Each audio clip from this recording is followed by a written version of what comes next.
Have you ever wondered how a simple crop failure could lead to one of the most devastating famines in history? In the early 19th century, the humble potato was more than just a staple in the Irish diet. It was the lifeblood of the economy, a daily sustenance for the masses. But in 1845, an uninvited guest arrived on the shores of Ireland.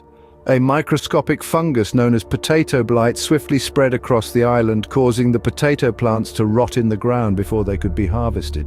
This blight, invisible to the naked eye, struck like a thief in the night, stealing away the food from the mouths of millions. The loss of this vital crop sent shockwaves of panic and fear across the country. Families who relied on the harvest for their survival were suddenly left with nothing. This was just the beginning of a catastrophe that would change the course of Irish history forever. The year 1846 marked the beginning of a period of intense suffering and death in Ireland. As the potato crops withered and rotted in the fields, the Irish people watched with a growing sense of dread. For the next 6 years, the Emerald Isle would be gripped by a famine of unimaginable scale. The primary sustenance of the Irish population, the potato, had failed them. Coupled with the blight came starvation, disease and death, turning these years into the epitome of despair. The severity of the situation was exacerbated by the British government's inadequate response. Despite the mounting crisis, relief efforts were lackluster at best and at worst actively harmful. The controversial policy of laissez-faire economics, a belief in minimal government intervention, was rigidly adhered to even as the Irish people starved. Grain continued to be exported from Ireland to England, while the Irish were left to starve. This policy only served to deepen the crisis and heighten the suffering. Starvation was not the only spectre haunting the Irish during these dark times.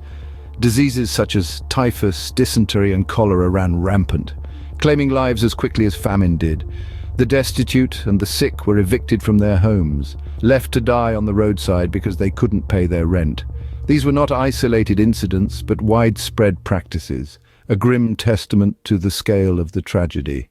In a desperate bid for survival, hundreds of thousands of Irish men, women and children emigrated to America and other countries. They boarded the so-called coffin ships in a mass exodus, leaving behind their homeland for an uncertain future. Many did not survive the journey, their dreams of a new life swallowed by the cold Atlantic. By the time the blight finally ended in 1852, Ireland was a drastically changed country, scarred by death, emigration and social upheaval. A once vibrant nation was now a shell of its former self, forever marked by the years of despair. The Irish Potato Famine, a tragedy of immense proportions, had left its indelible mark on the pages of history. The Irish Potato Famine was not merely a tragic natural disaster, but a man-made catastrophe that revealed the shortcomings of Victorian England's governance of Ireland. This devastating event, stretching from 1845 to 1852, resulted in the death of nearly 1 million people and led to mass emigration, forever altering the cultural and demographic landscape of Ireland. It was a disaster of immense proportions, made worse by the British government's inadequate response and economic policies that prioritized profit over people. Reflecting on this tragic period, we see the profound consequences of political indifference and economic exploitation. The famine was not just a failure of the potato crop, but a failure of governance. It underscores the importance of responsive and responsible leadership, particularly in times of crisis. We continue to grapple with these lessons even today as we strive to build societies that prioritize human welfare above all else.